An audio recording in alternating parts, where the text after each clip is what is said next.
Hello दोस्तों, welcome to study with my channel में आप सभी का स्वागत है। आशा करता हूँ आप सभी स्वस्थ होंगे, मस्त होंगे। तो आइए, हम पढ़ रहे थे अपना चैप्टर एवरेज, जिसमें हमारी 4 हेडिंग कल हो चुकी थी। तो आज हम 5वीं हेडिंग अपनी लेकर चलते हैं, जिसमें हमारा है आज चलने वाला है कि औसत उम्र पर प्रश्न। तो कल हमने ऑलरेडी फार्मूला पढ़ रखा था कि औसत बराबर क्या होता है, यानी कि कुल पदों का योग बटे कुल पदों की संख्या। अगर हमें पदों का योग निकालना हो तो कुल पदों की संख्या और औसत का कर देंगे मल्टीपल, यानी कि कुल पदों का योग बराबर हम निकाल सकते हैं कि औसत में गुणें कुल पदों की संख्या। ठीक है दोस्तों, तो कल ही हमारा फार्मूला चला था, इसी फार्मूले को आज भी लेकर चलते हैं हम। तो हमारा पहला सवाल है, कह रहा है कि ए, बी व सी का औसत उम्र 25 वर्ष है। यदि उनके उम्रों का अनुपात 4:5:6 हो तो सी का उम्र बताइए। यानी कि यहाँ पर 3 व्यक्ति हैं, ए, बी और सी। तो सॉल्यूशन, यदि हम इन तीनों व्यक्तियों की उम्र का योग निकालना चाहें, यानी कि यहाँ पर दे रहा है औसत उम्र क्या दे रहा है, बराबर 25 वर्ष। और हमारे व्यक्ति कितने हैं, यानी कि कुल पदों की संख्या। कुल पद कितने हैं हमारे पास में, 3 पद हैं, यानी कि 3। ठीक, अब मैं अपना फार्मूला लगाता हूँ कि औसत बराबर क्या होता है, कुल पदों का योग बटे कुल पदों की संख्या। वैसे अगर हमें करना हो डायरेक्ट कुल पदों का योग सीधा लगा देंगे, औसत गुणे कुल पदों की संख्या। तो इस प्रकार से हमारा हो जाएगा कि कुल पदों का योग, यानी कि ए और बी सी का योग। तो औसत हमारे पास कितना है, 25, और इसका क्रॉस मल्टीप्लाई इधर होगा तो कुल पदों की संख्या कितनी हो जाएगी, 3। तो हमारा पदों का योग कितना निकल आया, 75 वर्ष। ठीक है, अब उसने कहा है कि ए, बी व सी, यानी कि ए, बी एंड सी का जो अनुपात है।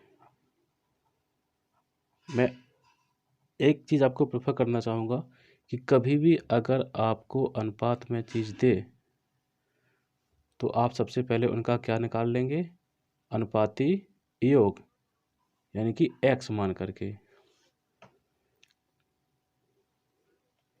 यानी कि इनका अनुपाती योग कितना हो जाएगा, 6, 5, 11, यानी कि ये ए का है अनुपात, ये बी का है और ये सी का अनुपात है।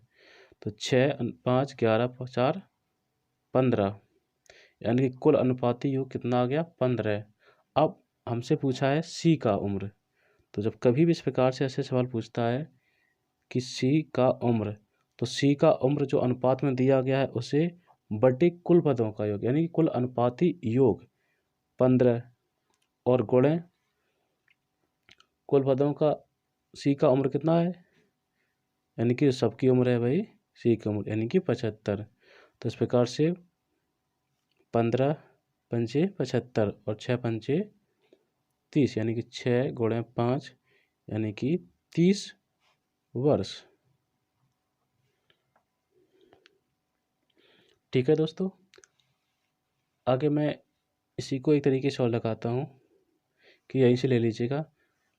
अगर हम इनको मान लें कि 4x सभी का अनुपाती योग प्लस 5x प्लस 6x, और ये बराबर किसके है हमारा? 75 वर्ष के। तीनों की जो उम्र है वो कितनी है? 75 वर्ष है। तो 6 5 11, 11 4 15x बराबर 75 वर्ष। तो x बराबर 75/15, तो 15 पंचे 75, तो यानी कितना आ गया? 5 वर्ष। ये आ गया हमारा x का मान। और जबकि A, B और C पूछा किसका है? C का उम्र। तो C का उम्र हमने क्या मान रखा था? 6x। तो कितना आ जाएगा? 6 में गुणे 5 वर्ष, तो यानी कि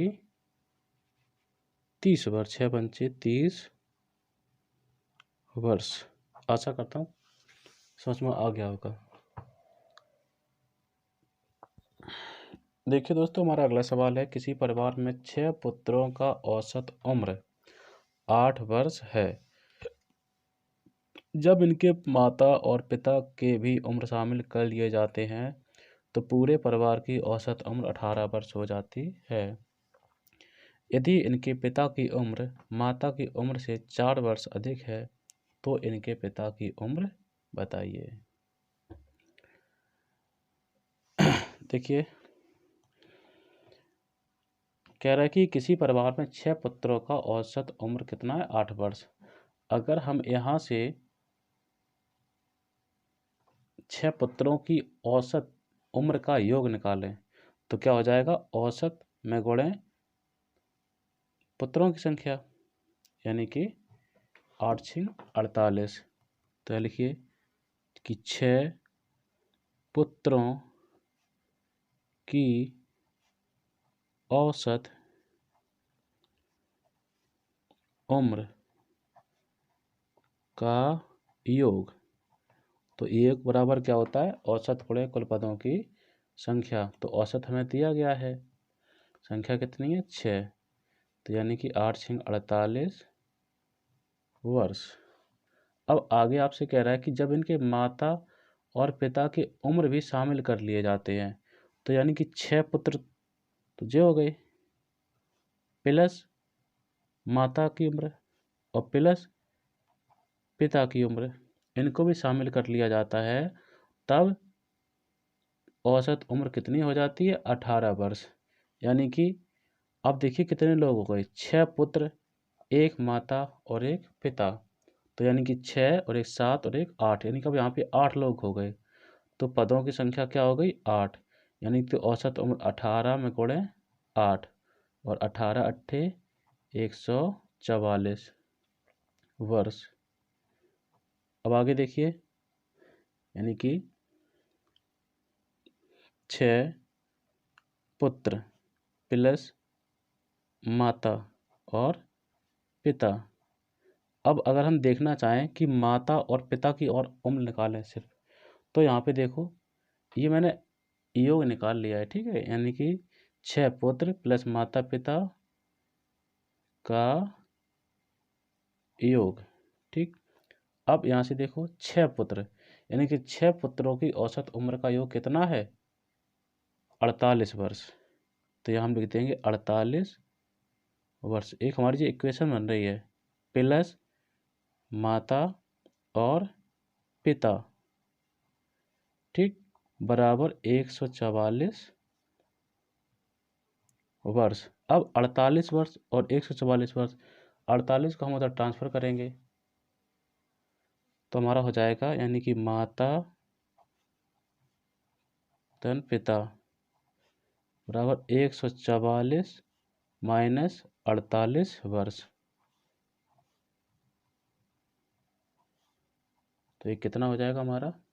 96 वर्ष, यानी कि 96 वर्ष। अब आगे क्या कह रहा है कि यदि इनके पिता की उम्र माता की उम्र से 4 वर्ष अधिक है, तो यानी कि माता की उम्र हम मान लेते हैं, माना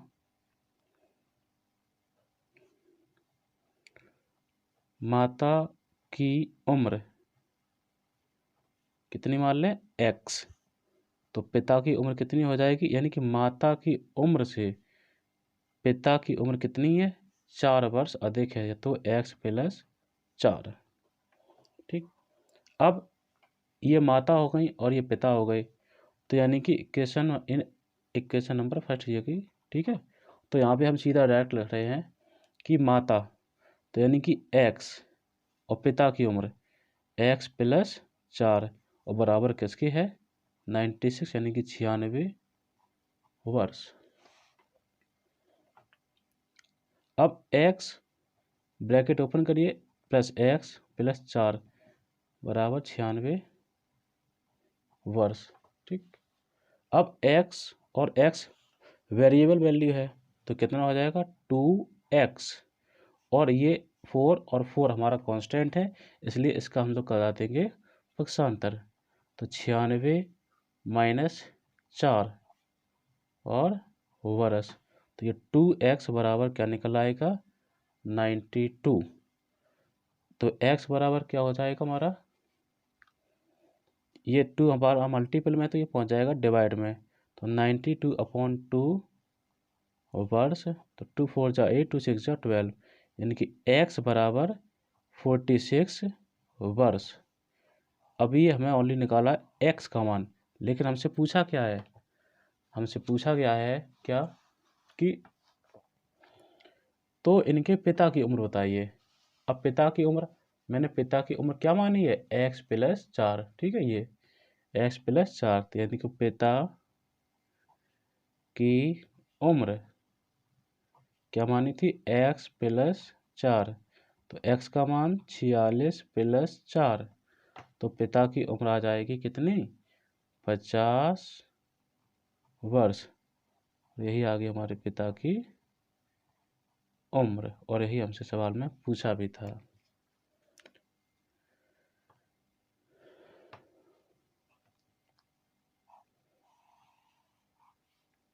अब देखना चाहें तो ये मैंने माता को x माना था, तो ये है माता की उम्र। एक तरीके से अगर कहा जाए तो यहाँ लिख सकते हैं आप कि माता की उम्र, ठीक, कोई मैंने x माना था, तो यानी कि माता की उम्र अगर 46 वर्ष है तो पिता की 50 वर्ष हो जाएगी, क्योंकि पिता माता की उम्र से 4 वर्ष अधिक थे।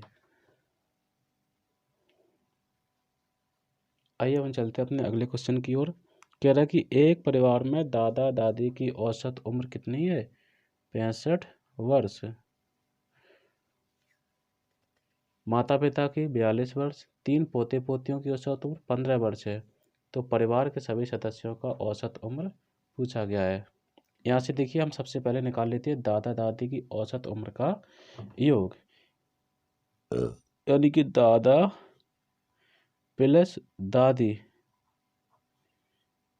की जो औसत उम्र निकल आएगी का योग वो कितना आ जाएगा 2 में गुणे 65, यानी कि 130 वर्ष। ये मैंने लिखा नहीं है, यहाँ पर योग हो जाएगा। ठीक है, और योग हम बराबर क्या हो जाता है औसत में गुणे कुल पतों की संख्या। यहाँ पे दादा दादी है, यानी कि तो 2 लोग हैं, तो मैंने 2 का गुणा 65 में करा दिया, तो ये निकल आया योग 130 वर्ष। अब आगे माता पिता है, यहाँ भी 2 लोग हैं, लेकिन इनकी औसत उम्र कितनी है 42 वर्ष, तो 2 में गुणे 42। ठीक, तो ये हो जाएगा 84 वर्ष, 84 वर्ष। अब आगे है 3 पोते और पोतियाँ। ठीक है, यानी कि 3 पोते और पोते मिलाकर है इसमें, ये नहीं कि 3 पोते और 3 पोतियाँ यानी कि अलग से आ जाएंगे, तीनों लोग इंक्लूड है इसी में, यानी कि 2 पोते भी हो सकते हैं, 1 पोती हो सकती है। ठीक, तो यानी कि इसका औसत उम्र किया है, 3 लोग हैं तो 3 में गुणे 15, तो कितना हो जाएगा 15 तिया 45 वर्ष। अब सभी की औसत उम्र, ठीक है, तो सभी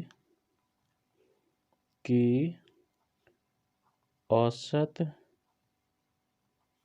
उम्र, तो औसत उम्र यानी कि तीनों की औसत योग, तो 130 प्लस 84 प्लस 45 और बटे अब हैं कितने लोग देखो, 2 1 2 2 2 4 और 3 7, यानी कि तो कितने हैं 7 लोग। हम ये औसत निकाल रहे हैं तो औसत ऐसे निकलता है कि कुल पदों का योग बटे कुल पदों की संख्या, यानी कि सभी की उम्र का योग बटे सभी लोग जितने हैं उनका डिवाइड। और जब हम इनको ऐड करने वाले हैं तो ये हो जाएगा 5 4 9, 8 4 12, 3 15 और 1 और 1 हासिल का 2 बटे 7 वर्ष। तो जब हम इसको काटेंगे तो ये हमारा बचेगा 7 या 21, 7 या 21 और 7 7 49, यानी कि 37 वर्ष। ये आ गई सभी की उम्र का औसत योग। अब हम अपनी हेडिंग चेंज करते हैं और ले रहे हैं कि औसत पर चर राशियों के प्रश्न। अब एक बात और बता दूं आपको यहीं से कि चर राशि और अचर राशि क्या होता है।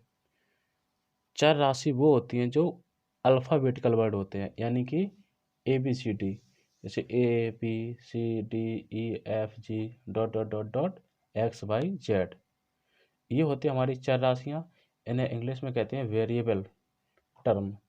और एक होता है अचर राशि। अचर राशि होती है जो हमारे न्यूमेरिकल वर्ड होते हैं, जैसे 1 2 3 4 dot dot dot dot infinitive. ठीक, तो इसमें अब दिया जाएगा आपको चर राशियों वाले सवाल। तो लिखिएगा, पहला सवाल कह रहा है कि यदि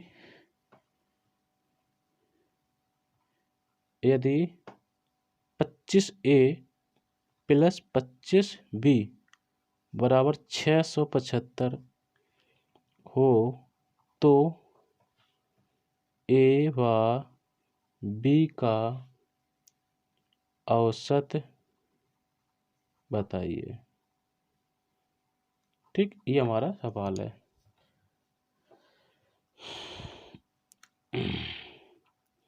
देखिए, 25A प्लस 25B बराबर 675। अब यहाँ पर 25 यहाँ भी है और 25 यहाँ भी है। होता क्या है कि जब भी हम कभी कॉमन लेते हैं तो जो अंदर इक्वेशन लिखी होती है तो इक्वेशन के अंदर वो एक से सेम वैल्यू होती है, एक तरीके से कहें तो सेम शकल। ओके, 25 यहाँ लिखा है, 25 यहाँ लिखा है। अब देखो, अगर हम कहें कि हम ए भी कॉमन ले रहे हैं तो भाई कहाँ से आ जाएगा, ये ए आपको डिफरेंट लग रहा है बी की अपेक्षा। ठीक है, तो यहाँ पर हमारा कॉमन क्या आ जाएगा, जो सेम लग रहा है, यानी कि 25 और प्लस ए प्लस बी बराबर 675। अब अगर ए प्लस बी बराबर हम निकालना चाहें तो कितना आ जाएगा, 675 बटे 25। अब इसका हम डिवाइड करा देंगे तो कितना हो जाएगा, 25 दूनी 50 और 25 सत्ते 175। तो ये कितना निकल आया, ए प्लस बी बराबर 27। अब अगर योग की बात, ये हमारा क्या निकल आया है, योग निकल आया, यानी कि ए प्लस बी बराबर 27। लेकिन हमसे योग थोड़ी ना पूछा है, उसने हमसे क्या पूछा है, औसत पूछा है, यानी कि average.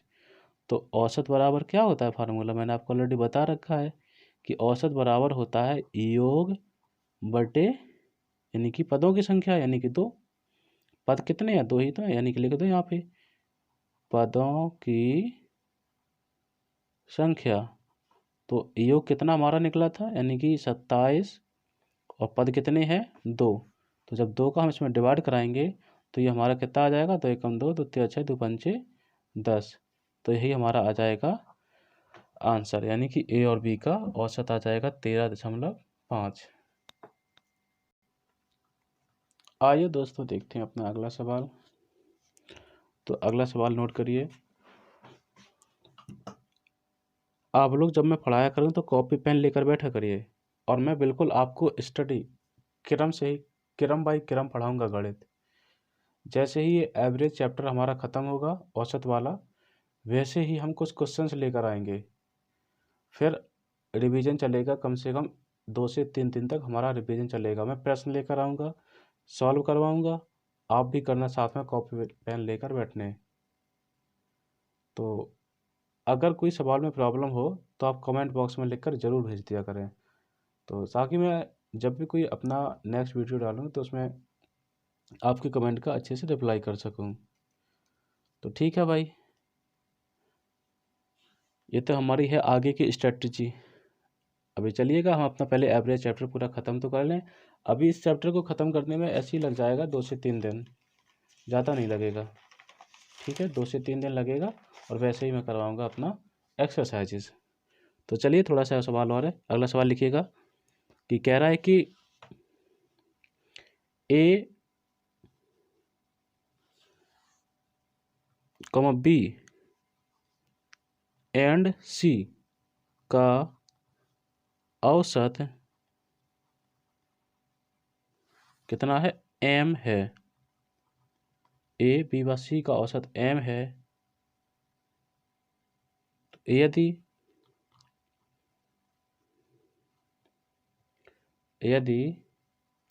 A B plus B C plus C A बराबर 0 हो तो A square plus B square plus C square का औसत मान बताइए। औसत मान बताइए।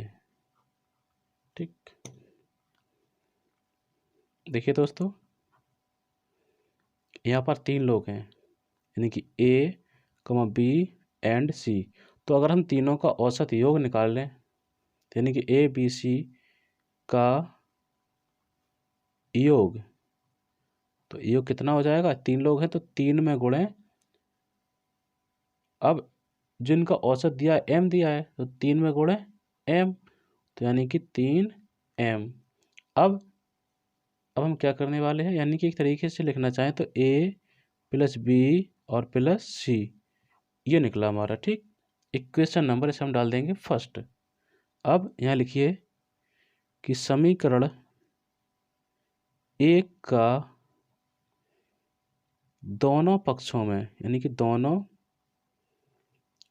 पक्षों में वर्ग करने पर अब हम दोनों साइड कराएंगे वर्ग। वर्ग का मतलब ये हो जाएगा दोनों पक्षों में कि इस पर भी होल स्क्वायर लग जाएगा और इस पर भी होल स्क्वायर लग जाएगा। तो यानी कि ए प्लस बी प्लस सी का होल स्क्वायर बराबर 3m का होल स्क्वायर। ये हमने a plus b plus c का होल ऑफ स्क्वायर का फार्मूला होता है, देखिए ध्यान से, कि ए का स्क्वायर प्लस बी का स्क्वायर प्लस सी का square plus 2ab plus 2bc plus 2ca बराबर 3m। तो 3 का वर्ग 9, m का वर्ग m का स्क्वायर। ठीक,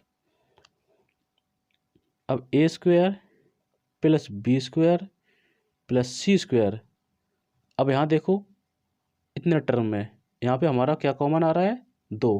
मैंने कहा था जो कॉमन होता है एक जैसा दिखाई देता है तो तभी उसे हम कॉमन कहते हैं। कॉमन नाउन पढ़ा है अंग्रेजी में, तो बस वही है। A B plus B C plus C A बराबर 9m स्क्वायर। अब देखिए अपने सवाल में A B plus B C plus C A बराबर हमें कितना दे रखा है, 0।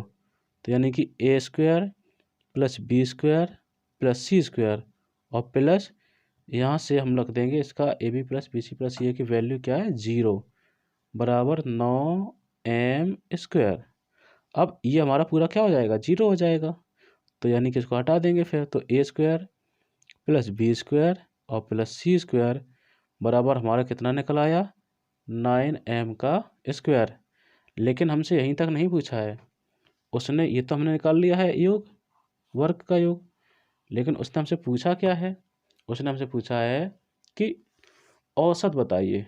तो औसत बराबर फॉर्मूला मैं ऑलरेडी आपको बता चुका हूँ, क्या होता है, योग बटे कुल पदों की संख्या। तो यानी कि A square plus B square plus C square, A square plus B square plus C square.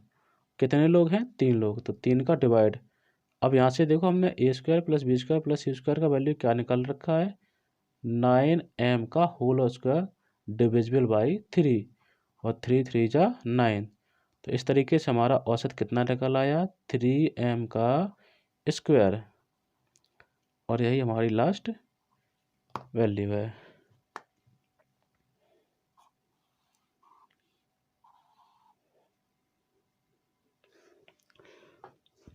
अगला प्रश्न है हमारा कि m संख्याओं का औसत n स्क्वायर, m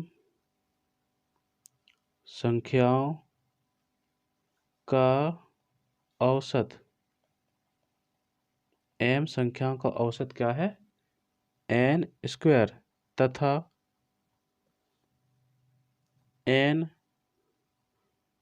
संख्याओं का औसत, n संख्याओं का औसत m स्क्वायर है। तो m प्लस n संख्याओं का औसत बताइए, औसत बताइए। देखते हैं सॉल्यूशन। कह रहा है कि m संख्याओं का औसत n स्क्वायर है। तो यहाँ से अगर हम m संख्याओं का योग निकालें तो क्या निकल आएगा, लिखिए, तो m संख्याओं का योग, तो योग बराबर क्या होता है, औसत में गुणे कुल संख्याएं, तो m गुणे n स्क्वायर बराबर m n स्क्वायर। आगे कह रहा है n संख्याओं का योग, तो n संख्याओं का योग क्या हो जाएगा, क्या दे रखा है, m स्क्वायर, तो यानी कि n गुणे m स्क्वायर, तो कितना हो जाएगा, n m स्क्वायर। आगे आपसे बोल रहा है तो बताइए m प्लस n संख्याओं का औसत कितना होगा, यानी कि m प्लस n, पहले तो m प्लस n संख्याओं का योग निकालते हैं हम, संख्याओं का योग, तो योग कितना है, m अभी हाल तो निकालेंगे कि mn square plus n m square. यहाँ पर देखिए हमारा कॉमन आ रहा है कुछ, इसमें भी m, इसमें भी m, इसमें भी n, इसमें भी n, तो एक एक m n बाहर ले रहे, अंदर बचेगा हमारा n प्लस m। अब ये तो मैंने योग निकाल लिया, लेकिन हमसे पूछा क्या है, औसत, तो औसत बराबर फॉर्मूला क्या होता है, योग बटे पदों की संख्या, तो m प्लस n है, तो योग कितना है, ये रहा, तो m n into n plus m और बटे m plus n, m plus n से m प्लस कैंसिल, तो हमारा यहाँ बच रहा है m n, और यही हमारा है आंसर।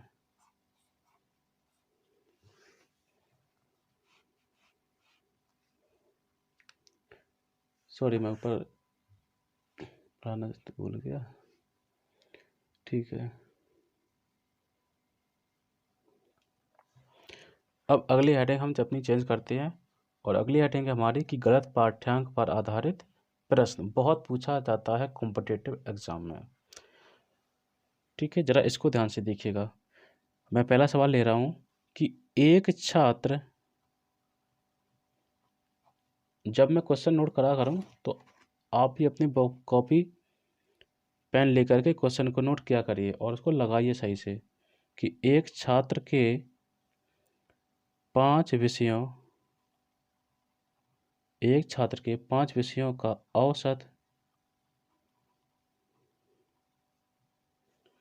प्राप्तांक, औसत प्राप्तांक 72 था, किंतु बाद में पता चला कि उसके एक विषय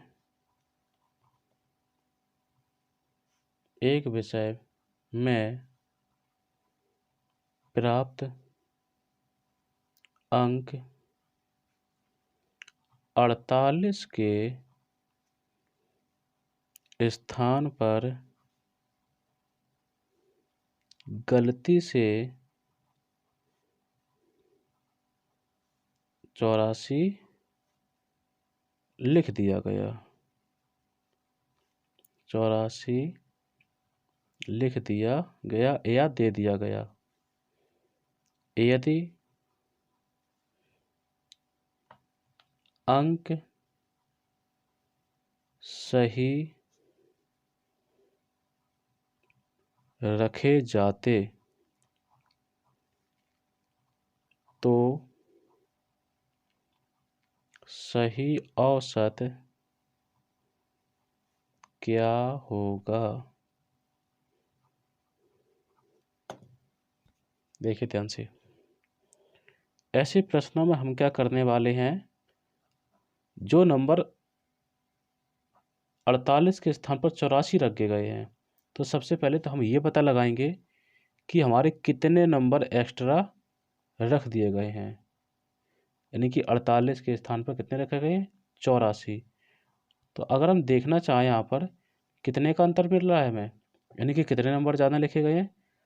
36, यानी कि 36 नंबर। तो इस प्रकार से तो जो तुम्हारा गलत रिजल्ट आया है, तो उसमें अंक में जो वृद्धि हुई है, तो वो कितने की वृद्धि हुई है? 36 नंबर की। ठीक, अब अंक में वृद्धि 36 नंबर की है, तो पक्का श्योर औसत में वृद्धि भी हुई होगी। तो यानी कि औसत में वृद्धि तो कितना हो जाएगा? 36 बटे विषय कितने हैं? 5। देखो, जब एक में अगर रखा है तो पांचों विषय पर फर्क पड़ने वाला है। अगर एक विषय में रख दिया है तो रिजल्ट में तो पांचों विषयों में फर्क पड़ेगा। तो 5 सत्ते 35 और 5 दूनी 10, यानी कि इतने नंबर की वृद्धि हुई है, यानी कि 7.2 इन ऑल सब्जेक्ट। अब चूंकि सही औसत निकालने की बात आ रही है कि सही औसत, तो सही औसत जो होगा तो वह कितना हो जाएगा? यानी कि ज़्यादा नंबर रखे गए हैं तो पक्का जो रिजल्ट सही रहा होगा वो कम ही रहा होगा, लेकिन नंबर कितने दे दिए? ज़्यादा दे दिए। कितने ज़्यादा दे दिए औसत के हिसाब से? 7.2। तो 7.2 हम इसमें से घटा देंगे, तो आंसर आ जाएगा हमारा 64.8। तो यानी कि हमारा सही औसत कितना निकल आया? 64.8। इस प्रकार के सवालों में अगर आपसे ये पूछ लिया जाए कि 84 के स्थान पर 48, यानी कि जो ज़्यादा के स्थान पर कम रख दिए गए, तो हम फिर से अंतर निकाल लेंगे, डिवाइड कराएंगे कुल विषयों का, और अब की बार जैसे हमने इसमें घटाया था तो अब की बार क्या कर देंगे? जोड़ देंगे। अब अगला सवाल देखिए। अगला सवाल आपसे कह रहा है कि 9 संख्याओं का औसत, दूसरा सवाल, उसके बाद फिर हम हेडिंग चेंज करते हैं अपनी। कह रहा है कि 9 संख्याओं का औसत 60 है। 9 संख्याओं का औसत 60 है, परंतु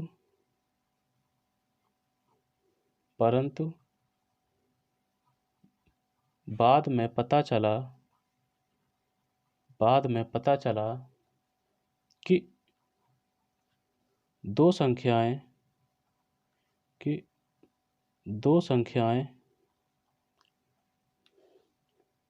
73 व 25 के स्थान पर 73 व 25 के स्थान पर गलती से 37 व 52 रख दिया गया। रख दिया गया यदि संख्याएं सही रखी जाती तो सही औसत क्या होगा। आइए दोस्तों देखते हैं सॉल्यूशन। कह रहा है कि 73 और 25 के स्थान पर 73 और 25 के स्थान पर क्या रख दिया है 37 प्लस 52। तो आप एक चीज देखिएगा, श्योर कमी हो रही है ना। अगर इनका हम जोड़ निकालें, जैसे हम जोड़ इनका, तो जोड़ कितना निकलेगा 98, और इनको जोड़ो तो कितना निकलेगा 89। तो ये वाला जो तुम्हारा है ये वाला सही है, लेकिन सही के स्थान पर क्या कर दिया है, गलत कर दिया है उसने। सही की जगह क्या कर दिया है, गलत कर दिया है। तो अगर हम इन दोनों में से कमी निकालें तो कमी कितने की हो रही है, यानी कि कमी, तो कमी कितने की हो रही है 18 में से, यानी कि -9, यानी कि जो कुछ भी है 9 की कमी हो रही है। ठीक है, माइनस प्लस कुछ नहीं। अब संख्या में कमी कितने की हो रही है 9 की। तो अगर हम औसत निकालना चाहें, औसत, तो मैंने आपसे कहा था जितनी संख्याएं और जो आपकी कमी हो रही है उसमें डिवाइड, तो 9 एकम 9। तो इसलिए सही औसत क्या निकल आएगा, 9 संख्याओं का 60 था, प्लस 1 करने वाले हम इसमें, यानी कि 61, और ये हमारा हो जाएगा आंसर। देखिए एक बार फिर से देखिएगा, सवाल समझ में ना आया हो तो। क्वेश्चन में आपसे कह रहा है कि 9 संख्याओं का औसत 60 है, परंतु बाद में पता चला कि दो संख्याएं 73 व 25 के स्थान पर। अब यहाँ पर एक संख्या नहीं है, इससे पहले के सवाल में क्या थी, एक संख्या थी। तो यहाँ पे अगर दो संख्या हैं तो हम लोगों ने दोनों का जोड़ कर लिया है, यानी कि 98। पक्का योग जो निकला 98 ही निकला होगा। और जो कमी करी गई है वो 37 प्लस 52 रख दिया गया है, तो इनका भी कुछ योग आया होगा। तो 98 से 89 हमारी संख्या कर दी गई, तो यानी कि हमें पता है, यानी कि कमी हुई है। क्या हुआ है, कमी हुई है। तो संख्या में कितने की कमी हुई है, 9 अंकों की। अब औसत जो तुम्हारा लिखा है, कितना लिखा है 1,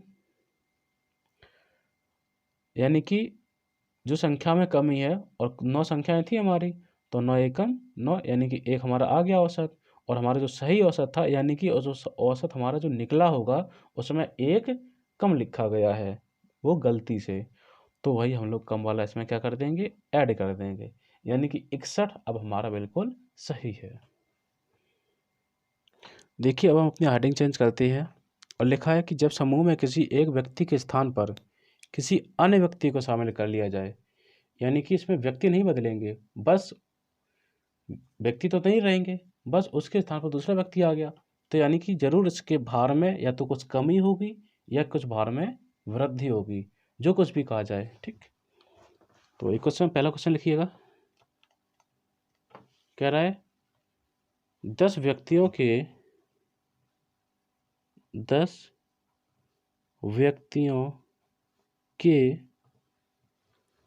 एक समूह में 10 व्यक्तियों के एक समूह में से 70 किलोग्राम के एक व्यक्ति के चले जाने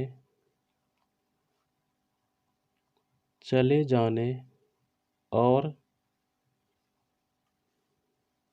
उसके स्थान पर उसके स्थान पर एक अन्य व्यक्ति के शामिल हो जाने से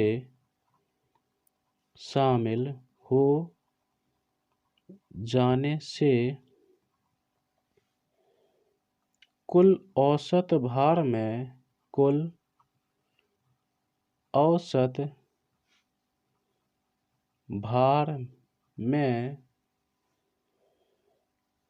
1.5 किलोग्राम की वृद्धि हो जाती है, तो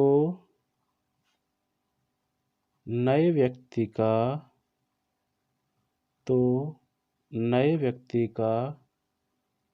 भार बताइए। चलिए दोस्तों देखते हैं। देखो इस सवाल में अगर कहा जाए कि व्यक्ति 10 हैं और एक चला गया है, अगर एक व्यक्ति गया है तो उसके स्थान पर एक व्यक्ति आया भी तो है, तो यानी कि व्यक्तियों की संख्या तो उतनी ही रहेगी, जितने पहले थे उतने ही अब रहेंगे। 10 व्यक्तियों के एक समूह में अगर 70 किलोग्राम का एक व्यक्ति चला गया है तो उसके स्थान पर एक आ भी तो गया है, और जब वो व्यक्ति आ गया है तो उसके औसत भार में 1.5 किलोग्राम की क्या हो जाती है, वृद्धि हो जाती है। तो नए व्यक्ति का भार ज्ञात कीजिए। तो एक अगर हम कहा जाए कि नए व्यक्ति के आने से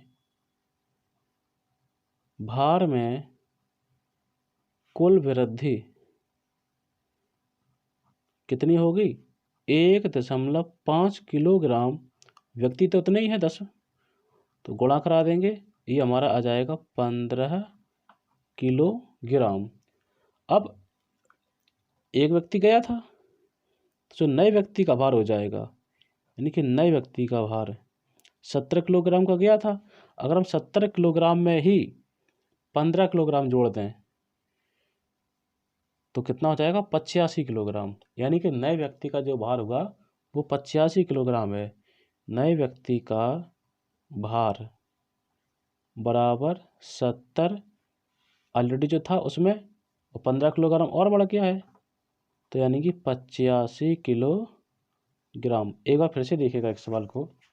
इसमें आपसे ये कह रहा था कि अगर 10 व्यक्ति थे, मान लो एक समूह में 10 व्यक्ति है और मैं एक व्यक्ति को हटा दूं और उसके स्थान पर एक कोई दूसरा आदमी रख लूं और उसके आने से हमारे औसत भार में कुछ वृद्धि हो जाए, कुछ भी माना, इसमें तो दे रहा है 1.5, तो औसत वृद्धि का फार्मूला मैंने आपको पहले ही बता चुका हूँ कि औसत में गुणे कुल पदों की संख्या, या फिर यहाँ पे कहेंगे कुल व्यक्तियों की संख्या। तो औसत कितना है हमारा, 1.5। व्यक्ति तो 10 के 10 हैं, गया तो एक आ भी गया है, तो इस प्रकार से जो भार में कुल वृद्धि होगी वो 15 किलोग्राम होगी। तो जब 70 किलोग्राम गया है तो 70 किलोग्राम भी रखा जाएगा और उसके स्थान पर 15 किलोग्राम भी जोड़ा जाएगा, तो इसलिए अभी हो जाएगा 85 किलोग्राम। तो नया व्यक्ति है उसका वजन कितना है, 85 kg, यानी कि 85 किलोग्राम। चलिए हम एक सवाल और करते हैं इसी के आधार पे, यानी कि अभी व्यक्ति शामिल हुआ था लेकिन अब उसके स्थान पर व्यक्ति शामिल हो जाने से कुल औसत भार में, ठीक है, अभी औसत भार में क्या हुई थी, वृद्धि हुई थी, और अब दे रहा हूँ औसत भार में कमी वाला। ठीक, तो क्वेश्चन लिखिएगा। कह रहा कि 6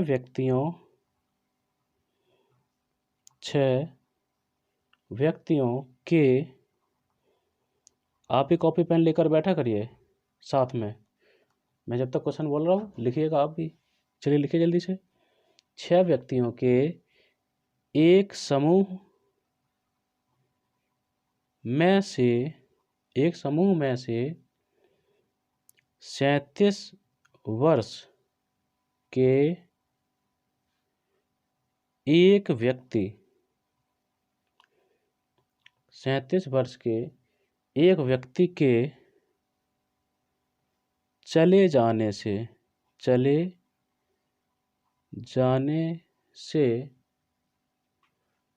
और उसके स्थान पर एक अन्य व्यक्ति के शामिल हो जाने से कुल औसत उम्र में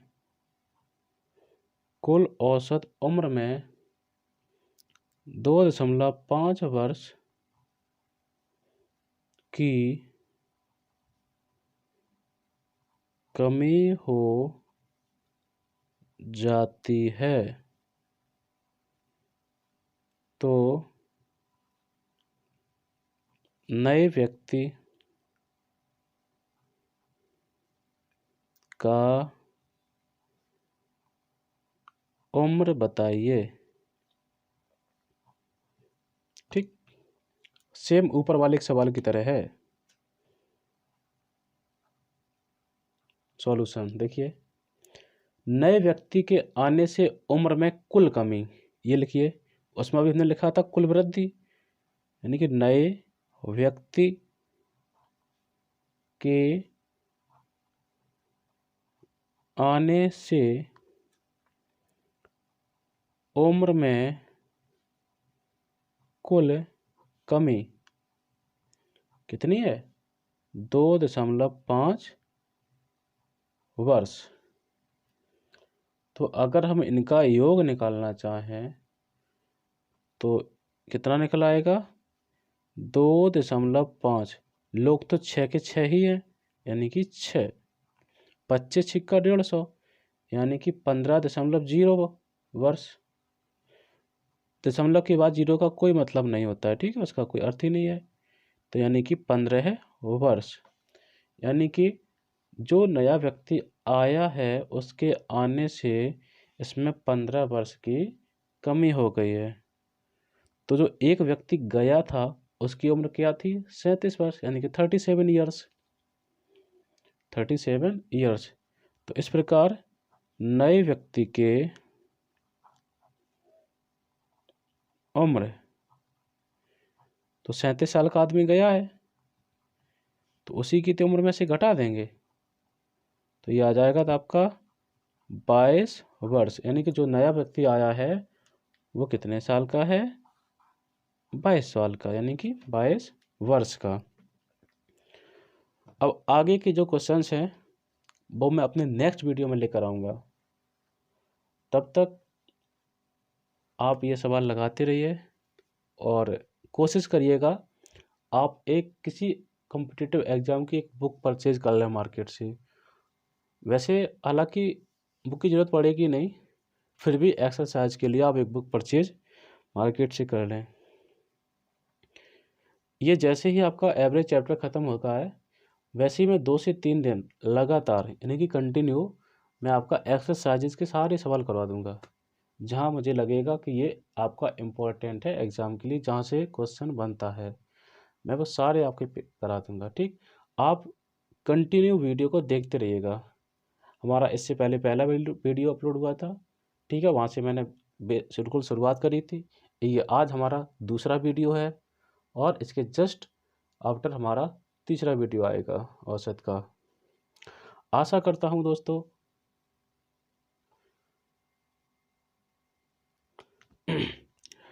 तो आशा करता हूँ दोस्तों वीडियो आपको बहुत पसंद आया होगा। यदि आपको वीडियो पसंद आया है तो कृपया लाइक, शेयर और सब्सक्राइब करना ना भूलें। सब्सक्राइब करने पर बेल आइकन दबाना ना भूलें ताकि जब भी हमारा कोई नेक्स्ट वीडियो अपलोड हो तो आपके पास नोटिफिकेशन पहुंच सके। Okay guys, thank you, thanks for watching, B continue.